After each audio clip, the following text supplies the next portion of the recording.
Abra comigo em Marcos capítulo 1. Marcos capítulo 1, no versículo 21. Marcos 1, 21. O tema que me foi proposto é o caminho para a cura e libertação. Amém?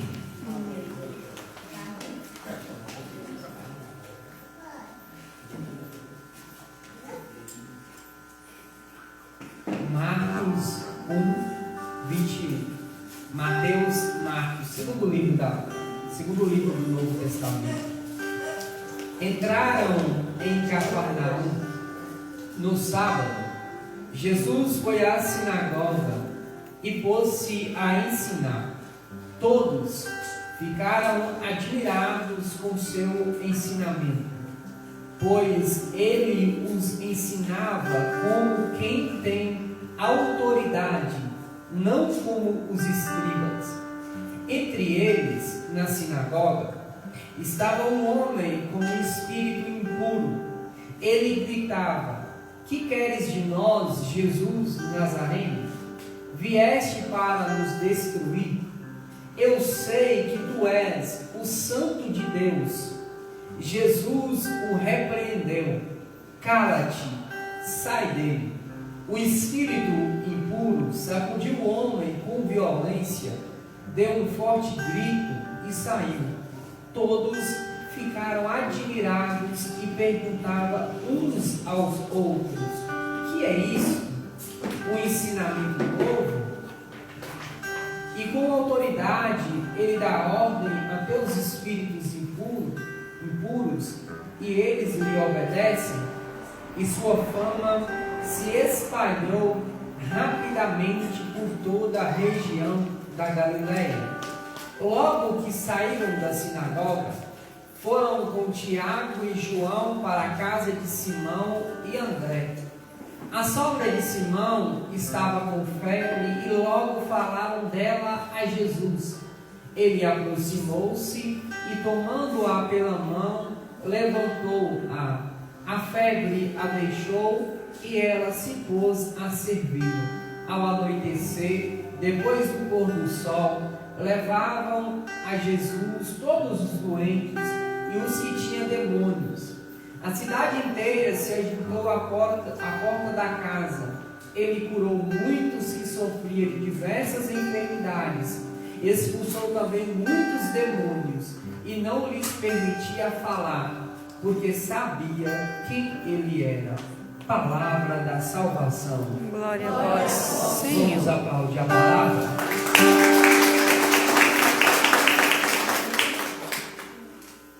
Para chegarmos a um determinado lugar, nós precisamos de um caminho.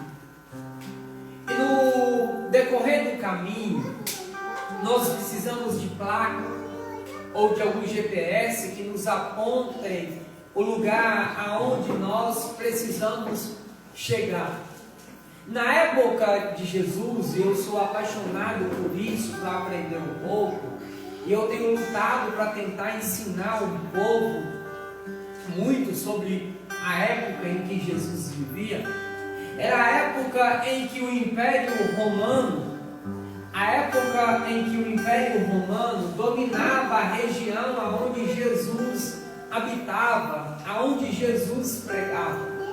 O Império Romano, eles não davam muita ênfase, eles não ligavam muito com a questão de cura, com a questão de milagre. O que eles queriam é arrecadar os impostos. E quando no surgimento de Jesus, quando Jesus surgiu, Jesus ele veio para fazer a diferença.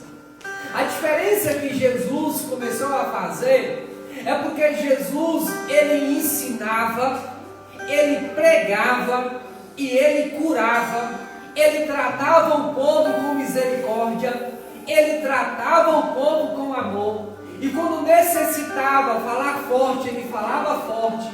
Quando necessitava de chegar e expulsar o povo do templo, ele expulsava. Quando precisava ele contradizer os escribas, os fariseus, Jesus, ele não tinha medo.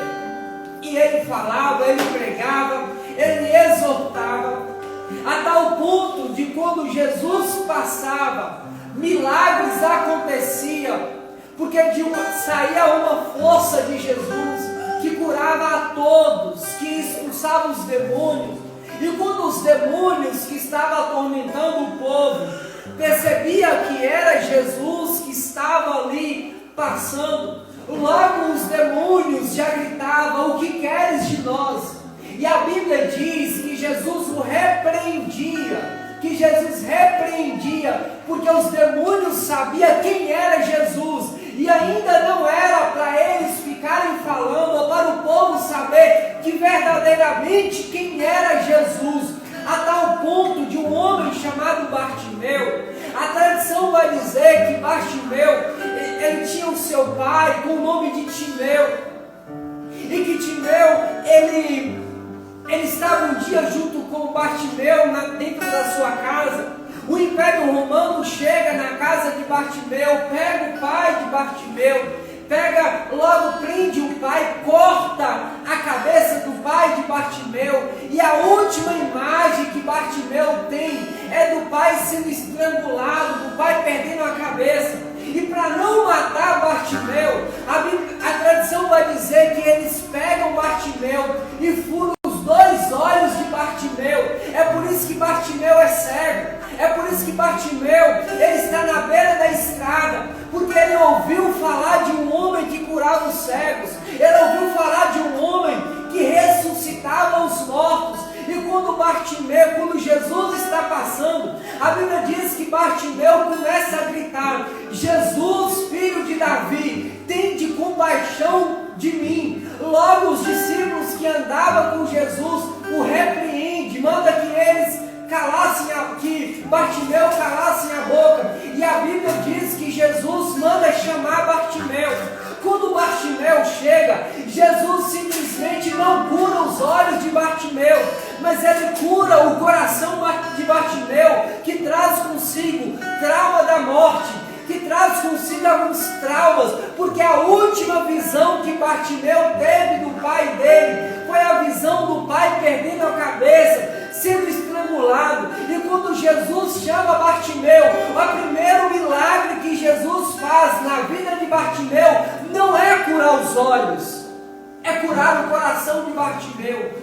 Quando ele cura o coração de Bartimeu, imediatamente ele vai e cura os olhos de Bartimeu, porque o primeiro sinal, o primeiro caminho da cura, não é a cura propriamente das doenças do corpo, mas primeiro é a cura do coração, porque quando nós temos o nosso coração curado, nós podemos servir a igreja. Quando nós temos o nosso coração curado, nós nos relacionamos bem com as pessoas que estão do nosso lado, nos relacionamos bem com os irmãos, com os nossos vizinhos, com o nosso pai, com a nossa mãe. Então o primeiro milagre que Jesus faz no coração, que Jesus faz na vida de Bartimeu, é curar o coração de Bartimeu, porque Bartimeu poderia ser curado dos olhos. No entanto, tratar os seus irmãos, as pessoas que estão do seu lado, começar a tratar eles com ignorância, dando patada em cada um. Todos que chegam saem de Bartimeu, mas o que Jesus está querendo curar agora, antes de curar os olhos de Bartimeu, é curar o coração. O livro do Eclesiastes vai dizer que é do nosso coração que saem 4 raízes: o bem e o mal, a vida e a morte. É nós que determinamos por meio do nosso coração aquilo que nós vamos vivenciar no futuro. Atos capítulo 1, no versículo 1. Lucas escreve logo no primeiro livro, em Atos dos Apóstolos, no primeiro capítulo, no primeiro versículo, Lucas vai dizer assim: olha, no meu primeiro livro, ó Teófilo, Lucas está mostrando e continua aquilo que Jesus fez e aquilo que Jesus ensinou. Antes de Jesus ensinar, ele fazia. Quando ele fazia, ele ensinava.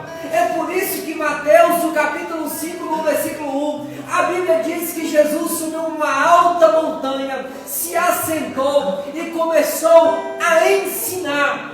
O primeiro passo para uma cura é viver os ensinamentos de Jesus. E o primeiro ensinamento de Jesus, ele ensina com a palavra. E o que é a palavra, Nil? No Sermão da Montanha, Jesus nos dá uma regra para a nossa vida.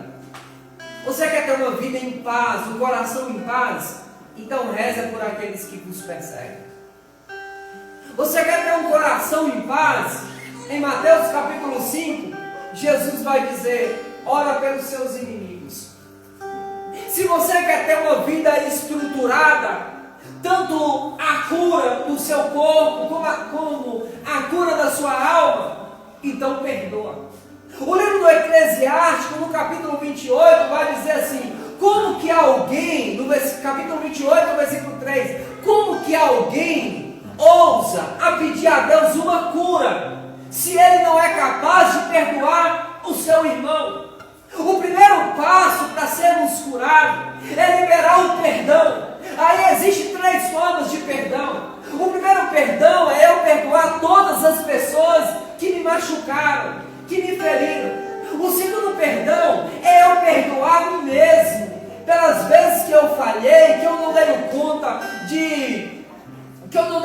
de realizar aquilo que o povo esperava. E o terceiro modo de perdão é eu liberar o perdão para o próprio Deus. Porque às vezes acontece alguma coisa na minha casa e eu culpo a Deus. Morre alguém na minha família, eu culpo a Deus, falo foi Deus que levou. Sendo que às vezes, muitas vezes não é Deus que leva. Porque Deus, ele não toca na liberdade do homem. Deus não toca na liberdade do homem. É tanto que existem regras, lei, para quê? Para ser cumprida. Por exemplo, existe uma lei, você não pode andar acima de 100 km em uma determinada via. Eu passo de 140, 150 naquela via, se eu sofro um acidente e morro. Aquele dia não foi Deus que determinou que eu morresse. No entanto, eu violei uma regra, uma lei. E às vezes eu culpo Deus. O cara bebe, fuma, fica nas drogas a vida inteira. Aí depois eu culpo Deus por ter levado aquela pessoa. Tem tantas pessoas ruins. Agora o Senhor foi levar logo essa pessoa. A gente tem a mania de culpar a Deus. E no entanto, a culpa não é de Deus. Eu preciso liberar o perdão para mim, para as pessoas que me feriram.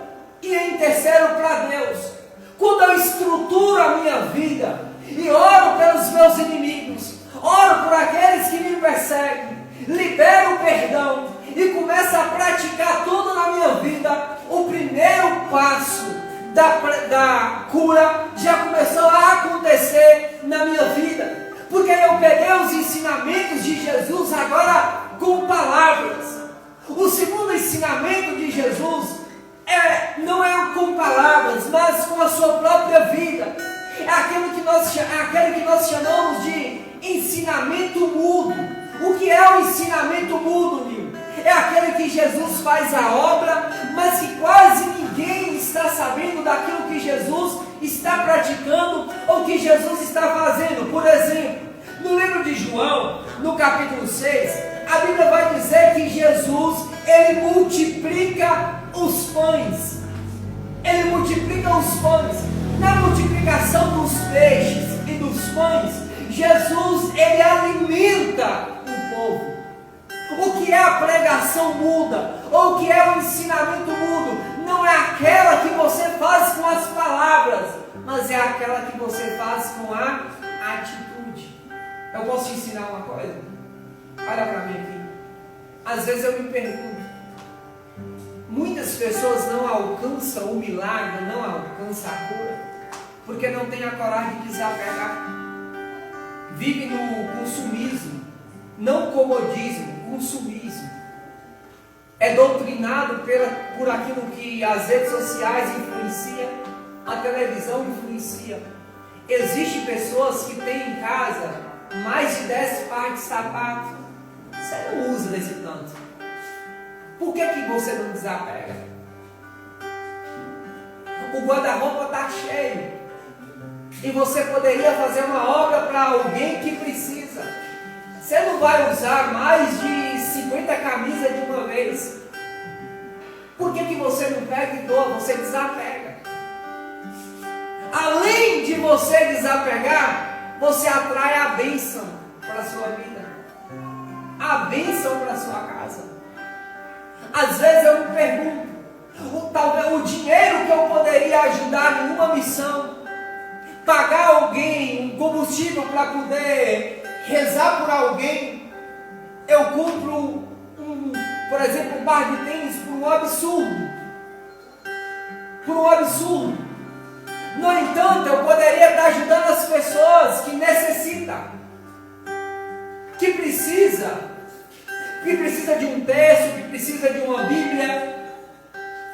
E às vezes eu necessito dessa pregação, desse ensinamento mudo, que é o ensinamento de Jesus, é aquele ensinamento que ele não fala com palavras, mas a atitude de Jesus. É por isso que o Evangelho vai falar assim, que o povo estava na sinagoga. A sinagoga, ela representa a igreja. Só que Jesus estava pregando na onde? Não é fora, é dentro da sinagoga. Ele estava pregando dentro da igreja. E o povo começou a perguntar: quem é este que os espíritos impuros obedecem? Quem é este que fala com tamanha autoridade? Era Jesus. Porque se Jesus falava, ora pelos seus inimigos, Jesus ora por aqueles que falavam mal dele. Se Jesus ensina a repartir o pão, ele repartia o pão. Se Jesus ensinava para dar esmola, ele dava esmola. A pregação de Jesus, além de ser com palavras, e o primeiro passo para vivermos os ensinamentos de Jesus, para alcançarmos o caminho da libertação, é viver os ensinamentos de Jesus. E viver os ensinamentos de Jesus passa por um conhecimento da palavra de Deus, um conhecimento das Sagradas Escrituras, da Bíblia. Você tirou quantos minutos hoje para poder ler a Bíblia? Você parou pelo menos uns 10 minutos para meditar a palavra?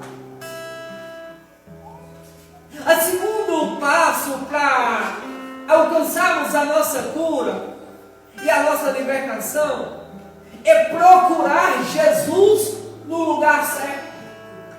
E aí já parte de nós, porque, irmãos, é uma lei muito simples. Aonde estiver 2 ou 3 reunidos no meu nome, ali eu estarei no meio deles. Mas para que Jesus possa estar naquele lugar, é necessário que o povo esteja reunidos no nome de Jesus. Jesus não está no centro espírita. Jesus não está no terreiro de Macumba. Jesus não está aonde o povo que ali está que o povo esteja reunido no nome dele. Para Jesus estar ali é simples. Então você não vai alcançar milagres em um benzedor. Você não vai alcançar milagres num terreiro de macumba. Você não vai alcançar milagres em um centro espírita. Aonde Jesus pregou que ele estava é dentro da sinagoga, e a sinagoga ela significa igreja. Então o melhor lugar para você alcançar a cura, o seu milagre, é dentro da igreja. E o segundo passo é procurar Jesus no lugar certo. É procurar Jesus no lugar certo. Aí eu te pergunto, o seu milagre você procura no lugar certo? O lugar que você procura o seu milagre Jesus está. Porque se você não procura o seu milagre aonde Jesus está, as coisas não vão andar bem para a sua vida. Porque é um princípio de Bíblia. Aonde realizou milagres é porque existia alguém no nome de Jesus, ou Jesus estava naquele lugar. Quando Pedro cura em Atos 3, Pedro e João, aquele paralítico, eles estavam reunidos no nome de Jesus. O terceiro caminho, passo que nós vamos andar para a cura e libertação, é reconhecer Jesus como Senhor. Em Filipenses no capítulo 2, no versículo 9 seguinte, ou versículo 10, a Bíblia vai dizer que todo joelho se dobra no céu, na terra e nos infernos, ao nome de nosso Senhor Jesus Cristo. O reconhecimento de Jesus como nosso Senhor, ele passa pelo banquete nupcial. É quando você vem à missa, ou a celebração da palavra, e quando você comunga Jesus na Eucaristia, você percebe que ali não é simplesmente um pão, mas ali Jesus habita naquele pedacinho de pão, naquela hóstia. Jesus está naquela hóstia. Existe um detalhe. Eu ouso dizer que 60% dos católicos comunga não é por amor, é por obrigação. Por obrigação como? Porque eu aprendi que se eu falhar o domingo, eu estou em pecado mortal. Então eu vou na igreja no domingo, ou no sábado à noite, participo da celebração, porque se eu não participar, eu estou em pecado mortal, e se eu morrer, eu vou para o inferno. Obrigação. Ou posso acrescentar uma palavra, por pressão. Porque quando eu reconheço Jesus na Eucaristia por amor, aí eu já não olho aquilo que eu vou fazer no domingo. Quem vem em casa ou quem vai deixar de vir em casa. Mas a primeira regra quando se tem amor é: chegou alguém em casa, olha, eu estou indo para a igreja. Você é dono da religião? Então me espera, daqui uma hora eu estou aqui, porque agora eu preciso comungar Jesus. E na Santa Ceia dos Evangelhos, você pode chegar que eles vão te deixar lá, mas eles não perdem.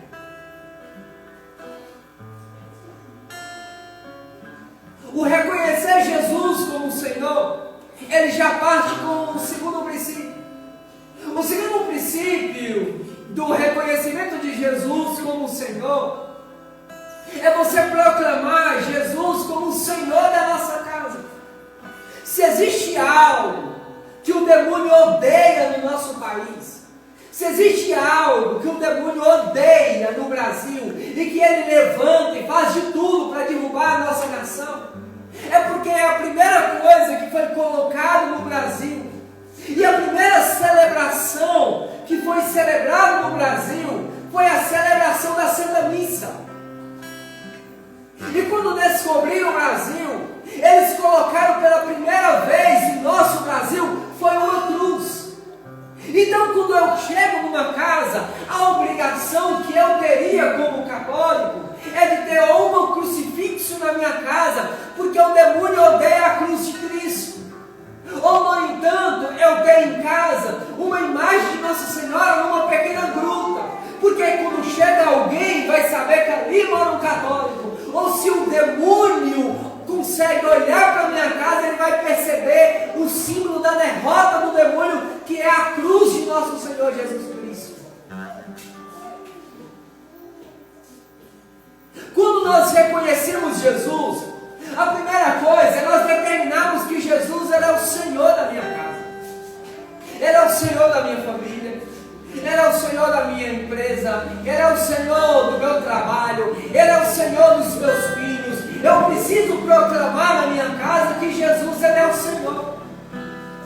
Independente da circunstância que eu estou vivendo, da circunstância que nós estamos vivendo, eu preciso proclamar que Jesus, Ele é o Senhor. E não importa. Jesus, Ele é o Senhor.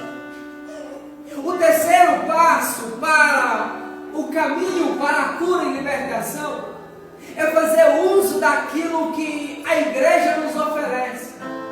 Por exemplo, Santo Afonso Maria de Ligório, ele diz que a água benta, ela é capaz de perdoar os nossos pecados veniais. Eu vou mais. Santa Teresa de Ávila, ela vai dizer que a água benta, ela é um excelente remédio, não só para a insônia, mas ela expulsa os demônios que querem atrapalhar você dormir à noite. Às vezes você fala assim, eu sofro de insônia. Não é insônia. Não é insônia. Eu, por exemplo, na minha casa, eu durmo com uma água benta próximo a mim. E o dia que eu faço de 3 horas deitar, 2 horas sem estar dormindo, eu durmo uma água benta. Rapidinho estou dormindo. Porque a nossa luta, ela não é contra homem, de carne e sangue. A nossa luta, ela é espiritual. Quando eu faço uso daquilo que a igreja me oferece, além da água benta, a igreja ela oferece os sacramentos. E aí você precisa entender que existe um sacramento da confissão. E quando o demônio, quando nós confessamos os nossos pecados diante do padre, do sacerdote, o demônio ele é expulso da minha vida. A maior oração de exorcismo que eu posso dizer para vocês chama-se confissão. Porque nos últimos tempos em que nós estamos vivendo, é mais fácil o demônio levar as pessoas a pecar do que possuir uma alma. Porque se o demônio possui uma alma, logo em seguida aparece alguém que reza e o demônio vai embora. Mas quando o demônio leva as almas a pecar, quando o pregador denuncia o pecado, ele já trabalha no meio do povo para que o povo fique com raiva da palavra, com raiva de quem está pregando, vai embora, não quer voltar na igreja, porque o demônio instigou essa pessoa a ter raiva. Então para o demônio é mais fácil levar o povo a pecar do que possuir uma alma. Se ele possui uma alma, existem pessoas que rezam e expulsam o demônio. Mas Deus não toca na liberdade do homem. Então é preferível deixar o homem continuar pecando.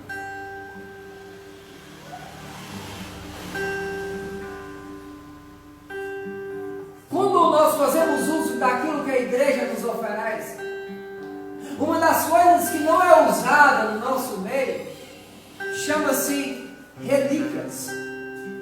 Existe a relíquia de primeiro grau, a relíquia de segundo grau e a relíquia de terceiro grau. Vou te explicar. A relíquia de primeiro grau é quando temos um pedaço de cabelo de um santo, ou um pedaço de um osso, um pedaço de um membro do corpo daquela pessoa que se tornou santo. Isso é uma relíquia de primeiro grau. A relíquia de segundo grau, ela pode ser algo que tocou o corpo da pessoa. Por exemplo, um pedaço da roupa que a pessoa vestia. A relíquia de terceiro grau, por exemplo, nós vemos uma rosa de Santa Teresinha, tocou no caixão de Santa Teresinha, tocou no túmulo onde Santa Teresinha, por exemplo, está enterrada, ou de um santo que esteja enterrado. A relíquia de primeiro grau, ela produz milagres quando nós usamos devotamente. Em que sentido? Por exemplo, Eliseu, quando Eliseu estava morto, a Bíblia diz que jogou um morto em cima dos ossos de Eliseu e imediatamente aquele morto voltou à vida, porque tocou numa relíquia de primeiro grau de Eliseu. A sombra de Pedro, por exemplo, o lenço do apóstolo Paulo é o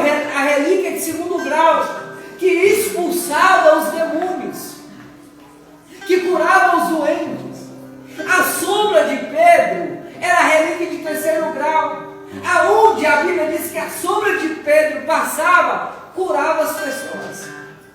Quando fazemos uso da relíquia, e muitas pessoas ganham a relíquia, e pega a relíquia, mistura com dinheiro, deixa a relíquia jogada, ou pega a relíquia e coloca, por exemplo, na geladeira, ou coloca em outros lugares para chamar a atenção do povo. Eu estou brincando com a figura do santo.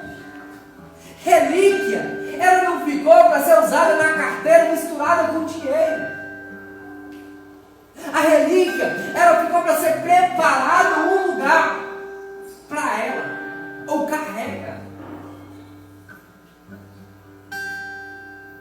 A quarta coisa para a gente concluir: nós precisamos provocar um milagre de Deus. A cananeia, ela venceu 3 obstáculos. O primeiro obstáculo, quando a cananeia se aproxima de Jesus, é porque a mulher,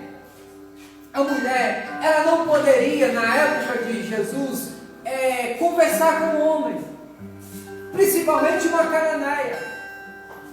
A ousadia daquela mulher é porque ela chega e conversa com Jesus, ela já quebra o primeiro obstáculo.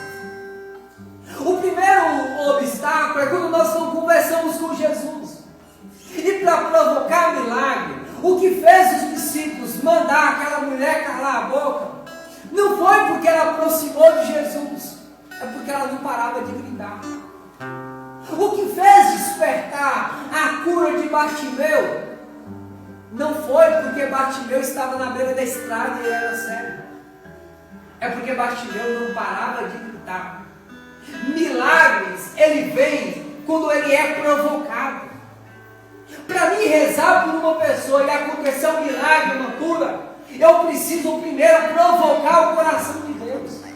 Do mesmo jeito que para você alcançar um milagre, uma cura, você precisa provocar o coração de Deus. O milagre, ele não cai do céu. Todas as curas que Jesus praticou nos evangelhos, ele precisou que quem estava doente desse um passo, ou então alguém que estava ao redor daquela pessoa desse um passo até a direção de Jesus. Jesus estava dentro da casa, e provavelmente a casa de Pedro. Alguém pega um homem paralítico e coloca em cima do telhado. Jesus poderia ter parado a pregação e falado assim: para, eu vou lá curar ele, porque aqui tem muita gente. Mas quando ele sobe aquele homem no telhado, ele está provocando um milagre. E Jesus, quando ele é provocado, ele faz o milagre. A hemorroísa, 12 anos sofrendo.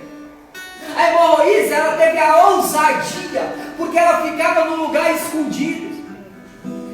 A pessoa que sofria com hemorragia, a mulher, a mãe levava por volta dos 11, 12 anos.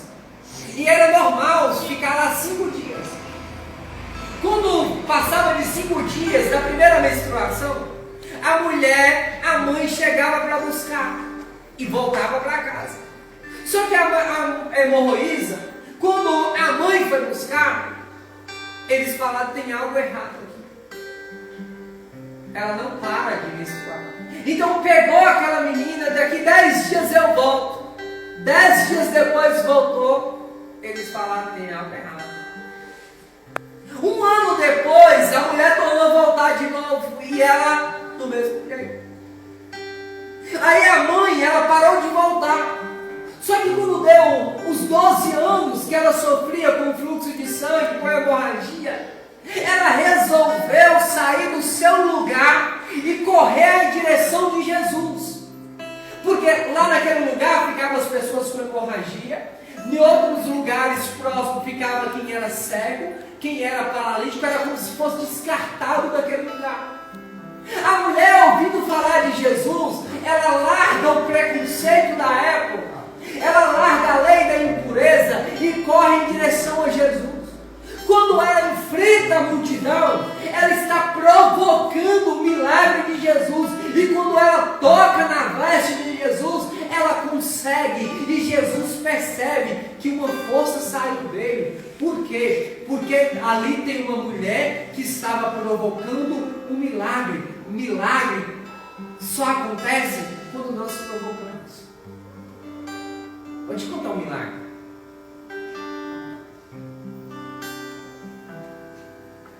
Eu fiquei quase 6 anos depois que eu casei, provocando Deus para Deus me dar uma casa. Depois de 7 anos, depois de 6 anos, Deus me deu uma casa, porque eu não parava de subir um monte, de ir na igreja para poder provocar a Deus, pedindo a graça do milagre. Eu vou te dar um testemunho para você entender. Várias e várias pessoas que eu rezei, que estavam paralíticas, pessoas com câncer, que precisou provocar um milagre para que Deus aconteça. Existe essa provocação, e Deus adora ser provocado para realizar um milagre na face da terra. Ele gosta de ser provocado. Deus, Ele ama quando tem alguém ousado, quando tem alguém que pega uma pessoa doente e reza por ele. Milagre não vai acontecer na vida de alguém que não reza pelo outro. Eu só tenho testemunho de cura, de milagre, porque eu rezo pelas pessoas. Se você continuar parado na sua casa com um dom, nunca você vai escutar alguém dizer: eu fui curado pela oração do Senhor. Esses últimos tempos, em meio à pandemia, eu rezei por várias e várias pessoas com depressão. Eu rezei por várias e várias pessoas que estavam necessitando, e eu estou indo concluir, necessitando de um milagre. Mas aí quando eu vou rezar por alguém, meu ensinamento é: vamos provocar um milagre nós dois. Você grita daí para Jesus te curar, que eu grito daqui. Se você pede Deus para te curar daí, fica tranquilo, que eu vou pedir daqui. Aquele que tiver mais autoridade com Deus, Deus vai ouvir. Se Ele não me ouvir, Ele te ouve. E se Ele não te ouvir, Ele vai me ouvir. Porque milagre é provocado. Existem demônios que atrapalham a vida financeira das pessoas. Na lei espiritual, existem aquelas mulheres, aqueles homens que passam de não sei quantos anos que não conseguem casar.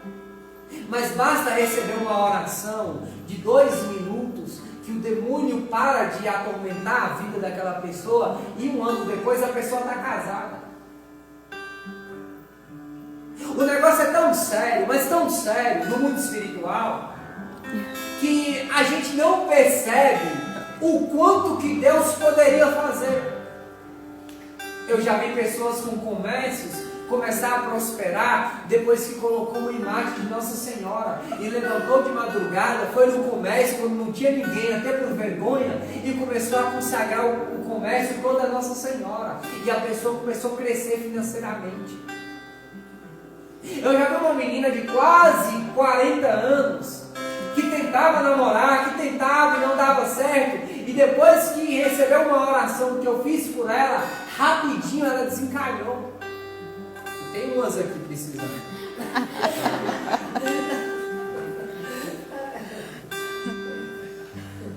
E nesse batidão, existem muitas pessoas que hoje só precisa de alguém que reze por ele. É por isso que eu falei e continuo a falar: eu não nego oração para ninguém, porque quando eu rezo por uma alma, eu creio que essa alma será alcançada por Deus. Fica de pé, por favor. Diga comigo assim: Senhor Jesus, eu quero te pedir, derrama sobre mim a graça da cura, a graça da libertação. Alcança-me, Senhor, de uma maneira sobrenatural.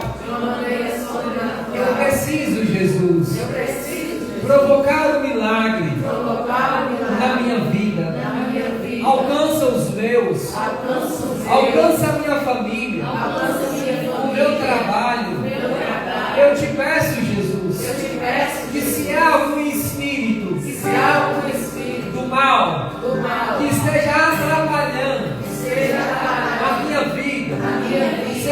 expulso agora.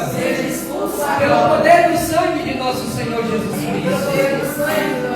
Cura-me. A minha sexualidade. A minha afetividade. E principalmente, Jesus, o meu coração, que é a raiz de todas as decisões. Por isso eu te peço, Jesus, lava-me com teu precioso